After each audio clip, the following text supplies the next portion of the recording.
Hello, I'm Lexi, and this is what you should know.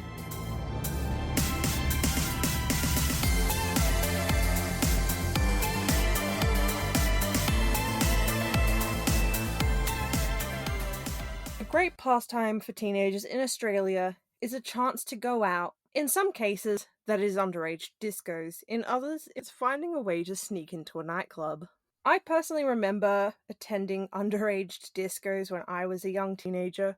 It was there where I had my horrifyingly cringy first kiss to the very popular at the time song Right Thar by Chingy. If you're wondering, yes, I still get horrifying flashbacks anytime that song plays. So do my poor teeth that he nearly knocked out with his own. The thought honestly still makes me want to brush my teeth and gargle with Listerine for at least 30 minutes. Just yuck. It is the excitement of a Friday night disco, where this case allegedly starts. This is what you should know about the vanishing of Toni Cavanagh and Kay Docherty. Attending Lake Illawarra High School together, Toni and Kay became unlikely friends, as they were almost polar opposites of each other. Kay was a quiet and studious girl who excelled at schoolwork and was close to her twin brother.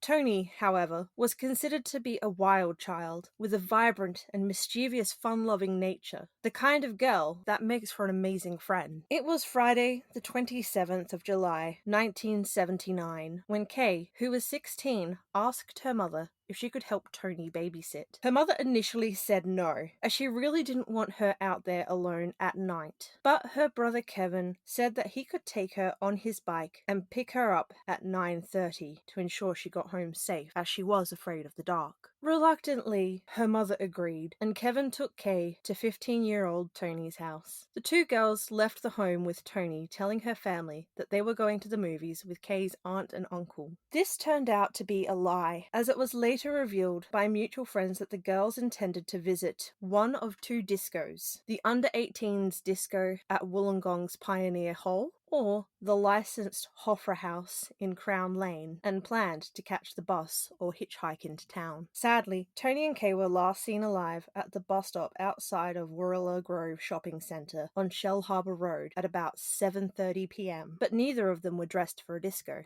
Kay was dressed in fawn trousers, a brown floral top, and black boots. Toni was dressed in a blue blouse, a fawn jacket with hood, and white jeans. When Kevin returned at 9:30 that night, as he had agreed to, neither girl was anywhere to be seen. Before reporting either girls as missing, both sets of parents spent time contacting other friends and following up to see if perhaps they were hiding out at another friend's house. The belief for the first moment may be that they weren't too keen on coming out, as they were afraid of getting in trouble. But as time progressed, it became evident that this was not likely the case, and on the 29th, both girls were reported as missing. The difficult and long days turned into weeks as Kay's family searched around the Wollongong area, calling every community organisation, charities and friends before her father went to Sydney to put up posters. And it was 1 week later that the families received separate letters posted from King's Cross area in Sydney. The letter reads as following: Dear Mum and Dad, I have gone away with a few friends to Sydney, and I will be back in a week. I am all right, so don't worry about me. Love, Kay.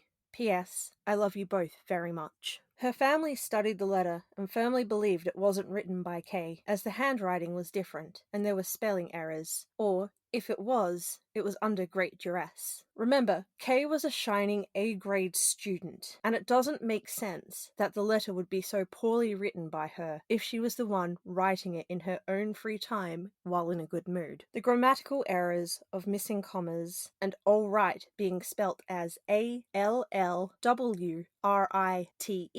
as in the letters of Let's All Write the Instructions. After the love K, there were 12 kisses, and after the PS was a further 7. So there is a high chance that either this was written while under duress or trying to leave a clue. Furthermore, she was also left-handed and allegedly wrote in backhand. Now, I honestly cannot tell if something is written by someone who is left-handed, but looking at the backhand style of writing, the note doesn't appear to be written that way. If there are any listeners that happen to know a writing specialist, or if they can tell left-handed writing from right-handed, I will be posting a picture of the letter from Kay on Instagram and Facebook, so in the comments please let me know. That letter was the only solid piece of information regarding Toni and Kay to surface, and is exactly where the case turns cold. As that is the case, we shall now look into some theories that have surfaced. Debbie Malone is a psychic medium who has worked with the police on several cases, including the murder of 6-year-old Keisha Abrahams. On her website, she states that she only works on investigations if contacted by the investigating officer in charge of the case. And when she does assist law enforcement, all of her work is done pro bono. And it was on this case that the detectives invited her to assist in their investigation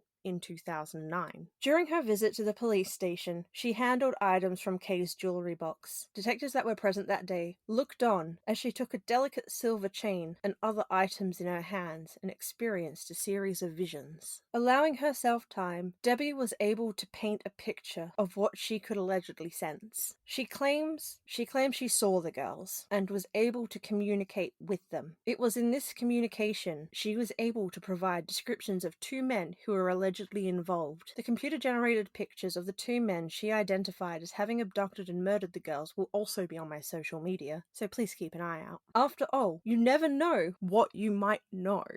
Debbie claims that Toni was quite smitten with one of the men, who was described as having thin build and a long face, with light brown or sandy blonde hair, aged between 18 and 22, who may have been linked to the name Ronald. While considering the man that may be known as Ronald and may be between the ages of 18 and 22, I would like to also remind people that Toni was 15 and Kay was 16. This would make these 2 dirtbags predators at best. Toni convinced an uncertain Kay to get into the car when the man arrived to collect them from the bus stop, roughly at around 7:30 p.m. They then headed south and collected a friend who was staying at his family's weekend accommodation in a Windang caravan park, which has since been converted into a retirement village. The friend had curly, almost fuzzy brown or ginger hair, a distinctive nose, blue eyes, straight white teeth, and a stocky build. It was then the girls were allegedly driven to a place near 7 Mile Beach, where Kay attempted to leave. Debbie was quoted as saying, "I could feel Kay's stress and anxiety. I could see the headlights of the car were still on, and Kay getting out of the car and running in front of the headlights. Kay looked back at Toni and the driver as if she was a startled kangaroo in the headlights." And just because I've said it so many times, I'll add it in one more time. Headlights. Debbie then claims that Kay and Toni were violently sexually assaulted by the darker-haired man. Unfortunately, she saw nothing of the murders, saying, "It was as if I was not allowed to witness the horror that the girls were made to endure. I got the feeling that the girls were stabbed to death."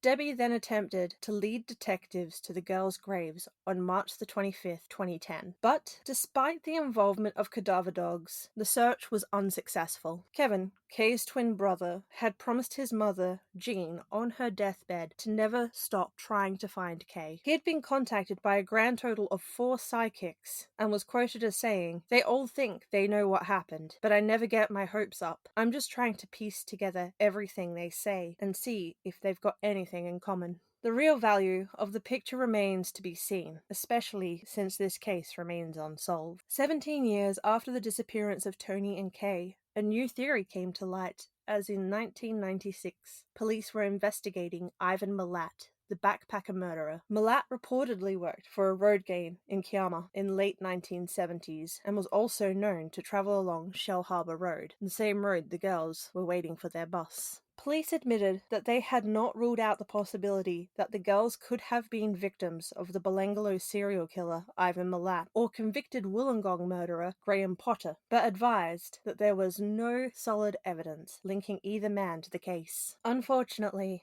the detectives believe neither Ivan Milat, who has since died during his incarceration at Goulburn Jail, nor Graham Potter, who was recently incarcerated in February of 2022, would admit to killing the girls even if they had in fact committed the crime. With this line coming to an unfortunate and anticlimactic end, it does come with a level of closure for both families. Based on the information presented to the court, Magistrate Geraldine Beattie was satisfied that there was no reliable evidence to conclude that Kay and Toni were still alive, and was quoted as saying, "I find that both girls are deceased by criminal means at an unknown location in the days after their 1979 disappearance. What I can't determine is how their deaths came about."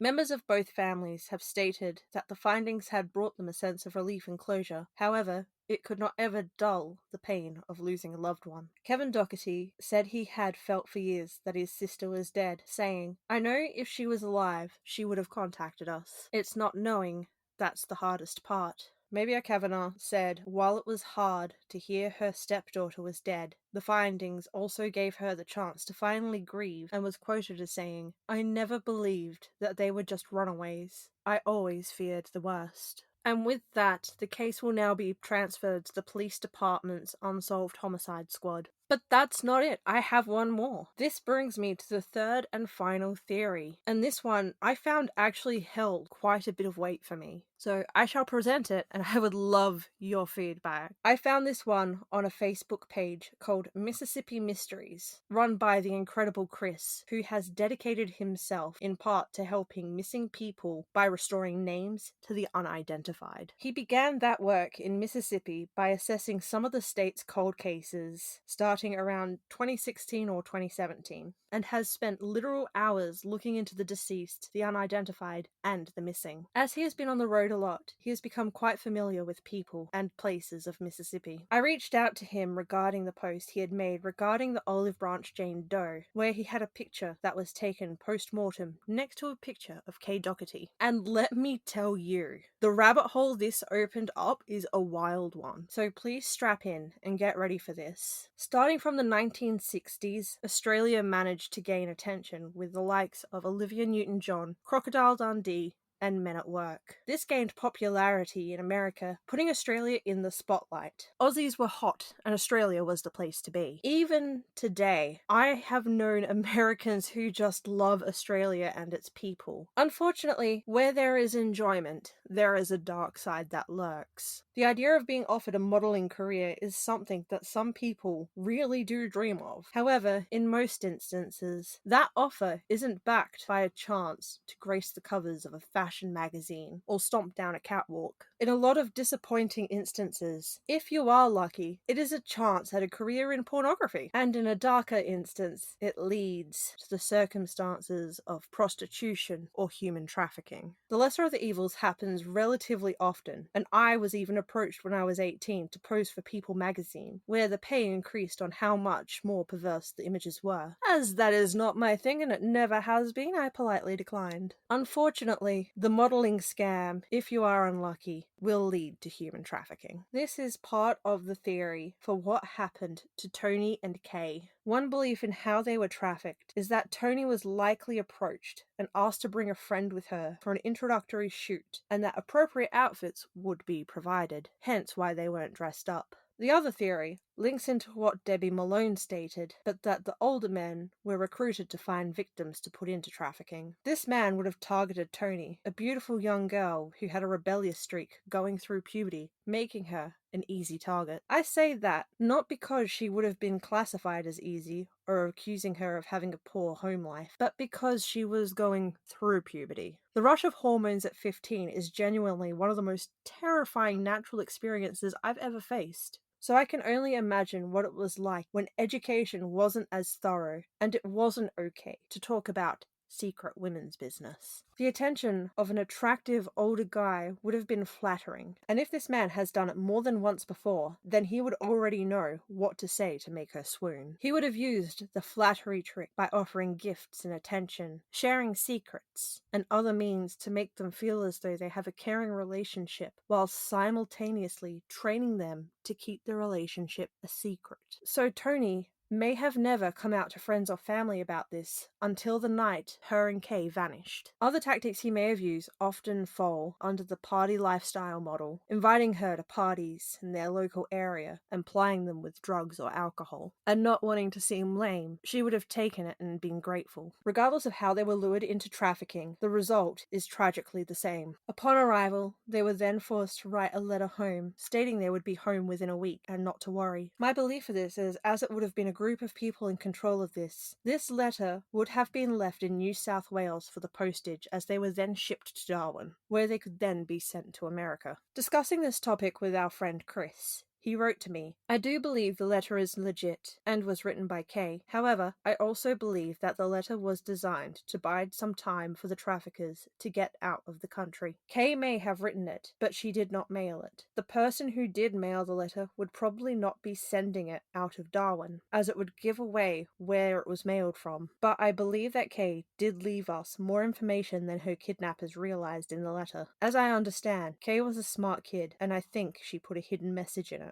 Kay would not have misspelt a word unless she did it purposely. There is an All Right Street in Darwin, 12 marks under her name and 7 more. Could either be 19, so added together, or 127, taken as a whole number. I am all right, or maybe she is at All Right Street." Now, I'm not going to lie, I'm terrible when it comes to geography, which is why I'm glad Google Maps exist. Looking into the theory of All Right Street, it does exist in the suburb of Wangari, which officially was created in 1972, 7 years before the disappearance. The house numbers on All Right Street only go as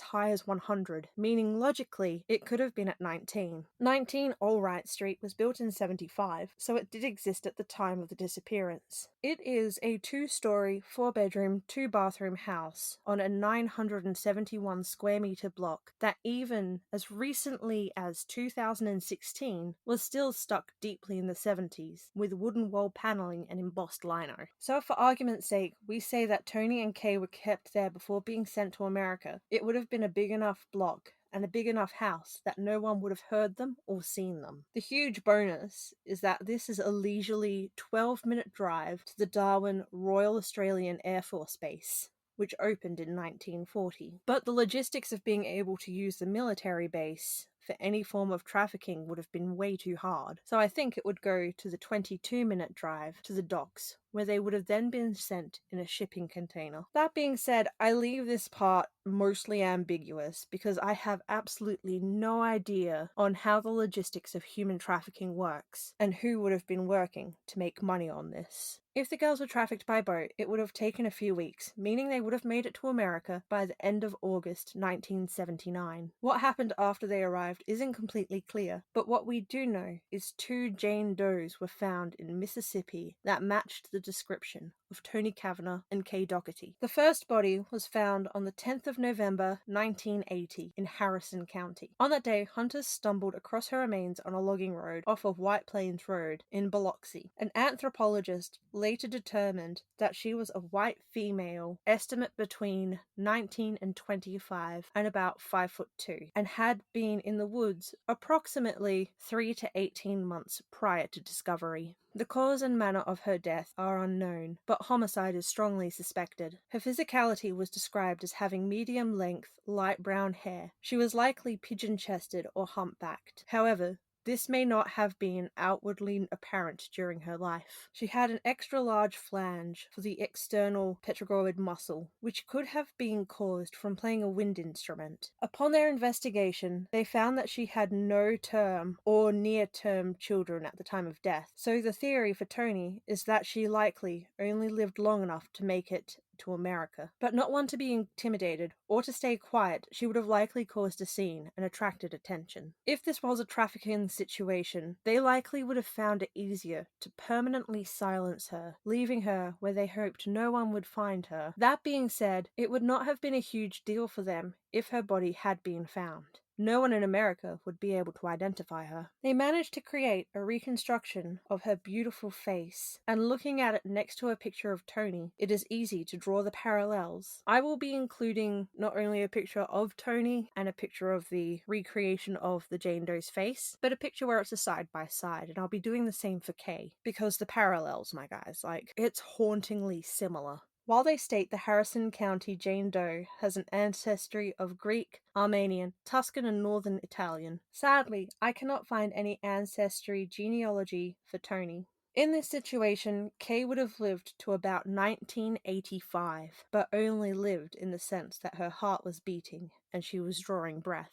Being more quiet, Kay would have done as she was told, out of self-preservation. But as the years dragged on, she would have eventually lost her ability to hold her tongue, or she would have encountered a very unsavory creature. On the 24th of January, 1985, the body of the Olive Branch Jane Doe was found by a truck driver driving southbound on the US Highway 78 at 100 feet east of Coldwater River Bridge. Her body was 20 feet south of the highway, and her shoes and undergarments and jacket were missing. She was strangled with a ligature and possibly sexually assaulted. She was described as being 5'3" and estimated between 20 to 30 years old. The coroner's report listed the eye color as brown, but the autopsy report listed it as grey. Her fingernails were deeply bitten, she had 3 piercings in each ear, and a tattoo on the inside of her right ankle with THC in block letters, and a tattoo on the inside of her left ankle. Different reports state that the left ankle tattoo is either REJ or RET in script letters. They listed notable scars which cannot be confirmed as injured from before or after her disappearance. On her left forearm was a 12-centimeter diagonal surgical scar, left hand pip joint, and a 2-centimeter scar on the base of her thumb. The condition that this Jane Doe was found in was also commented on by Chris, as he wrote, "Be mindful that the Olive Branch Jane Doe was living a secluded and tough existence. She smoked, had her tubes tied to prevent childbirth, was not in the best of health, and it took a toll on her body and her spirit. What she went through after Toni died, God only knows." The tubes being tied is one of the biggest reasons I believe they were sold into sex trafficking. While there are those who are into pregnancy as a kink, I doubt those who had enslaved her would have wanted to run the risk of losing money on her. And honestly, as it has been pointed out consistently, especially in America post Roe v. Wade, you are going to be hard pressed to convince a doctor to let you tie your tubes while you are that young and not suffering from some life-threatening disease. As for why I think it's Kay, there is a photo of this Jane Doe, and if you look closely between the two, even the teeth line up. Like, when I saw it, it really gave me chills. And I even blind tested it on those who were close to me to see whether or not they thought it was the same person, or if it was 2 separate people. No one thought it was separate people. It is heartbreaking, and there are no clear answers on what happened to Toni and Kay. But if you happen to know anything at all, please reach out to Crime Stoppers, as the families deserve answers on what happened to them. Even if it was just a rumor that you heard, or a faint memory of someone saying something. I will be posting the Crime Stoppers page for Kay and Toni, as well as the 2 pages for the Jane Does. I will also be posting my new friend Chris's Facebook page, Mississippi Mysteries. He is honestly amazing. Give him a like. But that is all I have for you this week. As I've been saying throughout the episode, I will be posting pictures on Facebook and Instagram, What You Should Know Australia. Again, I am still asking for ghost stories or even your own instances of coming in contact with Australian true crime. You can send that or request a case if you wish to whatyoushouldknowaustralia@gmail.com. Until next week, stay safe, stay hydrated, and don't get into cars with strangers. Bye!